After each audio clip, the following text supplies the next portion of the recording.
It's Thursday, or it's Friday light, or it's actually Friday whenever you're watching this. Whatever it is, it's time for predictions from Locked On Bama. Locked On Bama, your daily podcast on the Alabama Crimson Tide. Part of the Locked On Podcast Network, your team every day.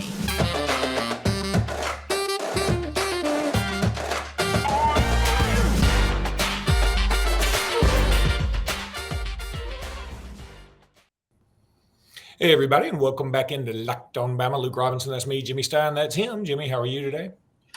I am doing great. It's the start of a new college football weekend. I feel renewed. And this episode is brought to you by Underdog. We will be talking about Underdog here in just a little bit. But Jimmy, it's time to talk about some predictions for the SEC this weekend. And we're going to do that in the next two segments. We'll do Alabama, Arkansas totally on the third segment, and then all the SEC in the second segment. But for right now, I thought Bama Online had a pretty good article up about the top three matchups to watch for this Alabama-Arkansas game. They talk about Alabama inside linebackers against Arkansas's quarterback and KJ Jefferson and Rocket Sanders, the running back. Of course, the inside linebackers being Henry To'oTo'o, Jalen Moody, and Deontay Lawson will probably figure in too. But that is a great matchup. Rocket Sanders, now again, I'm not going to consider myself an Arkansas aficionado. With a nickname like Rocket, you're either really fast or really slow, and the nickname is kind of sarcastic. But I'm guessing he's really fast. So, and I know KJ Jefferson's a good runner. So, yeah, it's going to be very interesting to see how our inside linebackers handle those two dudes. Yeah, Rocket's a good player. He leads the SEC in rushing. He is also leads the SEC in carry. So he's the most used back. He's the most productive back. And frankly, KJ Jefferson is a really good passer. I think he's even got some level of an NFL future because he can throw the ball. You have to be able to throw the ball to play in that league. I think KJ Jefferson throws it well enough to where he's going to get a long look in the NFL. But he scares you to death with his legs. He's a real powerful runner. I tell you, is a little bit like no one really brings this up, and maybe it's because he's bigger, but he's a little bit like college Jalen Hurts in the sense that it's not so much that he's going to run by you a 4.3 speed. It's that he's going to run through you. He's a powerful runner, very much like Jalen Hurts, who broke so many tackles at Alabama. And while his arm isn't awesome, no one's going to compare him as a passer to like CJ Stroud. But hey, if you don't guard receivers, he's going to hit them. I mean, he'll hit enough to where you've got to guard the receivers. So I think that KJ Jefferson's a lot like Jalen Hurts, and I'm sure you guys, Alabama fans, will remember with me that when Jalen Hurts was our quarterback, we won a lot of games with a quarterback like that. So it will be a difficult matchup, and I think it's on our inside linebackers, again, in the sense that we have to keep Rocket Sanders and KJ Jefferson from the big play. If they can drive it multiple times the length of the field against our defense, then maybe they deserve to win the game. But don't give them cheap ones. Don't let them score from 60 and 70 yards out. All right, I'm going to say Omaha, because I'm calling an audible, because the other two matchups that they talk about on BOL, and I'll let you go read the article, and I don't want to spoil it, but it's basically Will Anderson, Dallas Turner against Arkansas's tackles, and then Alabama's running backs against Drew Sanders. And so go read that for yourself. I don't want to just spoil all their information, give it away for free. Besides, I had a couple of things I wanted to mention. Number one, we should talk about the fact that Alabama did just recently receive a basketball commitment. We haven't even brought it up, and I'm mad at myself for it. But Davin Cosby, who is a top 100 player in the country, a shooting guard, committed to Alabama late last week. I think it was last Saturday. Big pickup. So now it gives them Sam Walters, Davin Cosby, and R.J. Johnson, who is from Grissom. And I like that lineup. I like this recruiting class. And there's still some guys that are going to be out there. Look, there'll be some more turnover because it's transfer portal time. So that's what will happen. And Brandon Miller is going to go pro. You can just write that down, book it, bank it. all of those things. I'm telling you, he's a lottery pick. So anyway, just want to throw that out there because I don't want it to seem like we're not basketball dudes too. We are. Then the other thing I want to talk about, just sort of out there, look, Tua Tagovailoa, and this is what made me think of what Jalen Hurts. They're the only two teams in the NFL that are undefeated. They quarterback the only two teams left that are undefeated. If Tua and Jalen played for the Super Bowl, I don't know how many kidneys I'm going to have to sell to get to it, but I got to, right? I'll sell both mine and one of yours. I don't even know where the Super Bowl is. How could I not know where it is? But do you know? It's in Glendale, I think. Now, again, that's interesting because I don't think, even though Alabama's played in Glendale, we played for a championship there against Clemson in 2015. I guess that's the only time we've been. But so neither Jalen nor Tua played in Glendale, even though it's on the national championship and playoff rotation. I don't think either one of them played there. No, I mean, Coker won the national championship out there. Coker in 2015, yeah. But no, that would be great. Rooting for, of course. So we record this on Thursday morning. So rooting for Tua tonight against the Bengals. Tough matchup because, Tua's banged up. So is Jalen Waddle. I think the Bengals are 1-2, and they're probably better than that. They're two, aren't they? No, I think they're 1-2. You're right, because they just beat the Jets. They lost to Dallas, which is stupid, and then they also lost to Pittsburgh at home. Whenever I say this, and it is the prediction show, right? So as you know, one of my favorite terms on the prediction show is market correction, and that's and it sounds smart when it's right, but it's not right all the time. But this feels like a market correction game to me a little bit, and it's at Cincinnati. I mean, Cincinnati, aren't they a little better than 1-2? And are we sure the Dolphins are a 3-0 type team? So that's sort of the way I'm looking at it, then factoring in the Dolphins' health. I like the Bengals to win, but I'll be rooting like crazy for Tua and his Dolphin brethren. And they are wearing all agua tonight, which is kind of fitting because a lot of Florida's underwater, I guess. I don't know. I mean, I'm not trying to make a joke. I mean, I'm just saying. I know, but that's a quality joke. You could take that. It would be a quality joke. It's a little too soon. I didn't even mean for it to be a joke. I just sort of said it. Sorry. I don't mean to be insensitive. I know how quickly things can be canceled. I live in a hurricane-prone area, and I laughed. Okay. Then I feel good. Hey, I feel like I should say, a lot of my friends live in hurricane-prone areas. It's funny, too. That was not bad. That one was better. It's worthy of going on the road. All right. I need to tell everybody now about Underdog Fantasy. Look, I'm telling you, this episode is brought to you by Underdog Fantasy, the easiest place to spice up your college football season, and I love it. They gave us some money to start with as host, right? And I did it, and I won a little bit, and I just loved it. It was funny. It's so easy. You can do like a pickup like last week.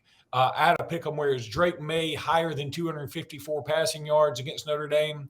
And then you could also choose something like Notre Dame's quarterback, I think his name is Drew Pine, is lower than 217.5. I mean, that's what you do. You combine those two things. It's a lot of fun. You can do Malik Cunningham at Louisville over 95 yards rushing, or you can do Bryce Young over 300 yards passing. Whatever it is, it's a lot of fun, and it's a different spin on what you normally do.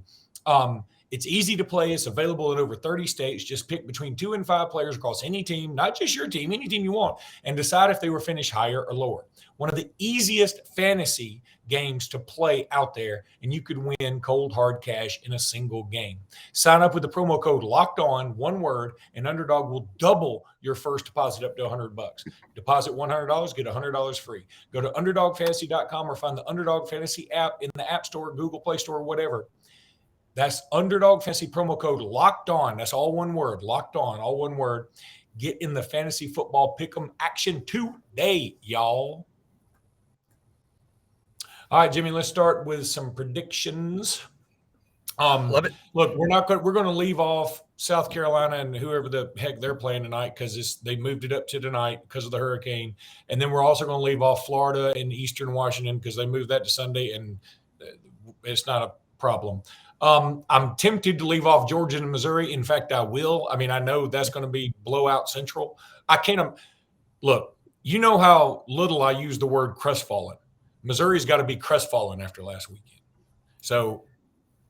And they'll simply be fallen on Saturday. Okay, so let's start with A&M and Mississippi State. That is an interesting game. Mississippi State's slight favorite. I like Mississippi State, Jimmy. I've changed some things in my old age. I'm sort of rooting for A&M here.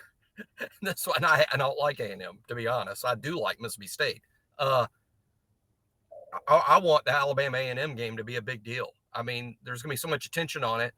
It needs to at least be, hopefully 5-0 Alabama versus 4-1 A&M, and at least make it as big as possible. And game day will be there. And, but if A&M loses, now the whole game's about nothing but, Saban and Jimbo's thing this summer. And for that, I sort of want A&M to win. But that said, who do I think's really going to win? Probably Mississippi State. I don't know that A&M's good enough to beat a really good SEC team on the road. Will Rogers is one of the best stories in this league that isn't being told enough. A&M was very fortunate to beat Arkansas. Very fortunate, as we know. There was a famous doink at the end, or it would have been an Arkansas win, and A&M be going in this game 2-2. And really that's what they should be, if not for the doink. So I like Mississippi State. And not as a flukish thing. I just think at home, Mississippi State wins this game. If it was at College Station, I'd probably pick it the other way. I'm picking Mississippi State too, and I'm with you. I hear what you're saying about wanting to make it more important. I think it'd be cool if A&M wins. I bet you College Game Day will be at Bama just because of the drama of it. But I think it's going to be big to Alabama and Alabama fans no matter what. I think they're going to pack the house out pretty good and be pretty rowdy. And frankly, it's fine with me if A&M comes in crestfallen themselves and doesn't play so hard because we got a super hard game the next week against Tennessee on the road. So look, man, we've been talking about this 6-game stretch is a mother. So, all right, Kentucky, Mississippi. Look, I'm going to pick Mississippi, but I'm not fired up about it. I'm going to pick Mississippi though. I feel the same way. I mean, I feel the same way about this game that I did about the A&M State game. I think if this was a neutral site location, I would go Kentucky. If it was at Kentucky, I would. I think home field wins out here. Again, I think it's going to be close. I think it's going to be a classic, just like A&M State's probably going to be tight and real fun. I think this game will be fun. I'm going to watch it. It's my game that I picked for the 11 a.m. slot in terms of hey, this is the 11 a.m. game I'm watching is Kentucky Ole Miss. And in part because I'm so convinced it's going to be tight and good. But in the end, Ole Miss at home wins a tight one.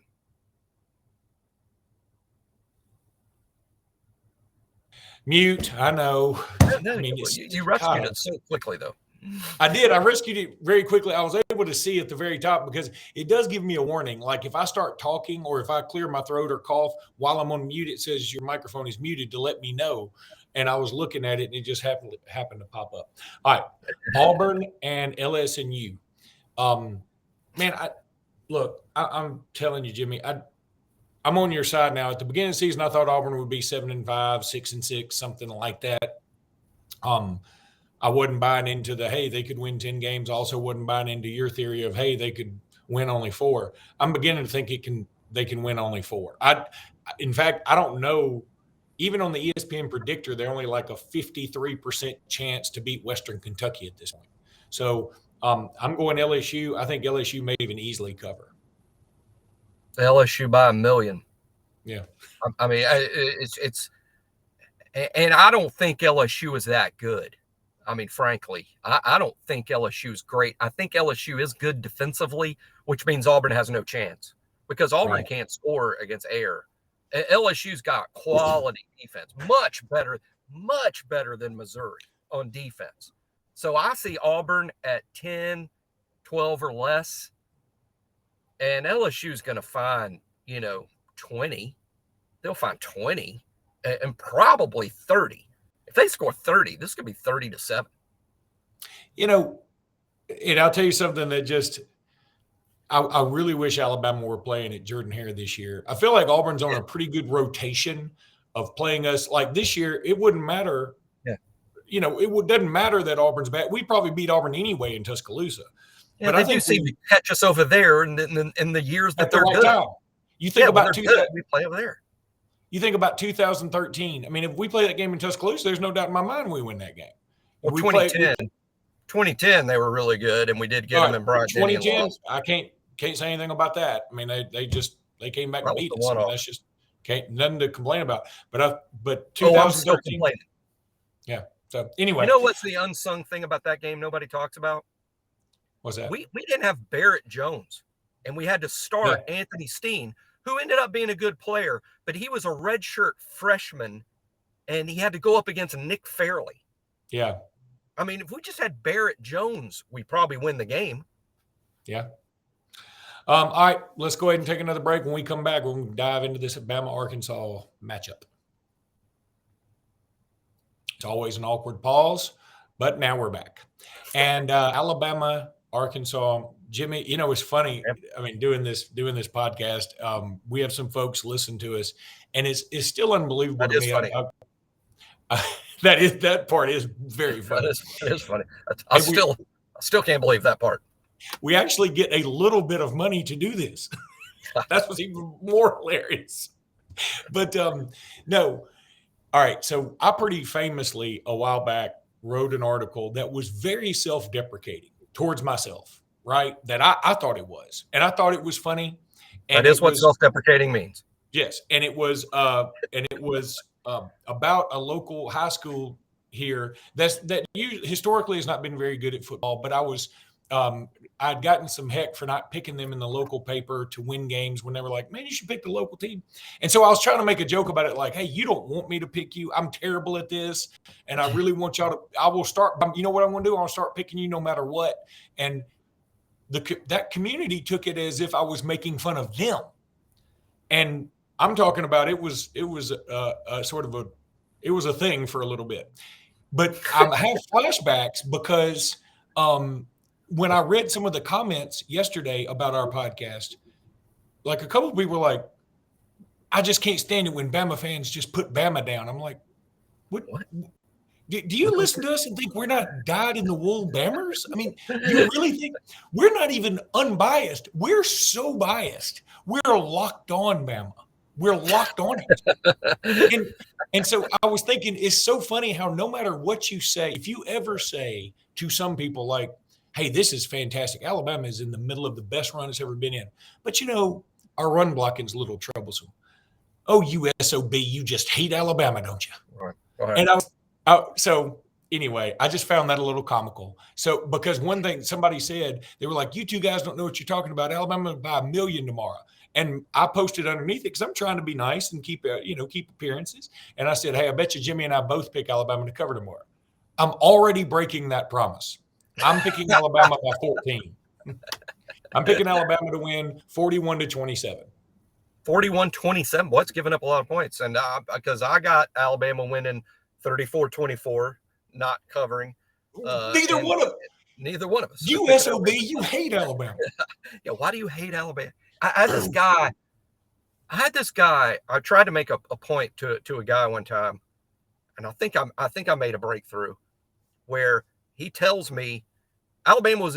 I can't remember what game it was, but we were playing a game where many experts were not picking Alabama to win. It was a single. Alabama was favored by single digits at home, and somebody had picked against Alabama, and so I got this guy that's at the tailgate that I was at, and he said, well, I forget who he said. I'm just going to pick a name. Desmond Howard. Desmond Howard picked against us. He hates Alabama. Yeah. And I said, well, I don't know if Desmond hates Alabama. I don't really think Desmond cares about Alabama one way or the other. But so you think, and since he picked the other team, he doesn't like Alabama? And he said, obviously. And I said, so I picked like a random in my head. I'm like, hey, tomorrow, the Browns are hosting the Chiefs. Who do you think's going to win that? What's your football opinion? Who's going to win? And he's like, the Chiefs. I'm like, why do you hate the Cleveland Browns? And he's like, I don't hate the Browns. Yeah. I'm like, you don't see people just pick who they think's going to win the game. It doesn't matter. I don't pick based on who I love or hate. I love Alabama. Hey, if Alabama played the Chiefs, I'd pick the Chiefs. Well, here's the thing, Jimmy. In today's world, you're either a homer or you're a hater. If you pick Alabama to win by 1 point against Vanderbilt, everybody's like that. Yeah, like you would pick. And it's my job really now to have an opinion on everything. So I have an opinion that I share publicly every day on everything Alabama. And while the vast majority of people are supportive and like what I do and appreciate what I do, the vast majority are. But I still would get an equal amount of criticism over I'm a Bama homer or I'm a Bama hater. I got about 50% of the critics that like I'm too hard on our kids. I say mean things about them. And then I got 50% of like, you're such a cheerleader. This isn't analysis, So, but most people are supportive, and understand that, hey, I'm just giving my opinion and I'll try to be objective, but it's hard to be objective when you're an Alabama fan and everybody that knows me and everybody that listens to the show knows us by now. They know people that listen to the show all the time know we're Alabama fans and we want Alabama to have all the success in the world. We root for it to happen, even financially rooting for it to happen, which we both do. So I want Alabama to win on Saturday. And I believe they will. But, hey, I will say this. I'm not going to be shocked if Alabama doesn't win. I won't be shocked. And this is why. First of all, Arkansas is good. Secondly, it's been 5 road games in a row. The past 5 road games, Alabama has not played well in 4 of them. And if you're like, well, Arkansas is better than all those teams. Then I went back to 2020. That was the greatest Alabama team I've ever seen. You know what? At least twice on the road, we didn't play great. Even in 2020, we didn't beat the crap out of a pretty bad Missouri team in 2020. We didn't beat the crap out of them. We won. It was our first game, though. It was the first game, but we didn't win 47-7. I would say over the course of that season, that may have been the worst performance, maybe, because we were so good. Also, we played in Oxford that year, and the offense was great, but the defense was not. Defense played its worst game of the year in Oxford that night. So I'm saying this road game issue isn't brand new. Most of it I blame on, hey, it's just hard to go on the road and win. And that's what it is. And I think it's going to be hard to go on the road and beat this Arkansas team. Alabama hasn't played well on the road. Arkansas is good enough to beat Alabama if Alabama helps them. And as we saw at Texas, we have been helpful to the home team a few times. So I won't be shocked if this goes the other way. But I am predicting that Alabama wins 34-24. Well, and frankly, if you're talking about the financial side of it, it's probably better for us for Alabama to lose, because that means more people will listen. Alabama fans will listen to figure out what happened, and other fans will listen to hear us whine. So, I mean, yeah, it actually helps us if Alabama loses occasionally, but we don't want them to lose ever for any reason. Let's just get that on the record. All right. So 41-27 for me, 34-24 for Mr. Jimmy Stein, noted Alabama hater. And we will be back Sunday with another pod ready to rock. We appreciate you guys so much for listening, and go to it tonight. Roll Tide. Roll Tide.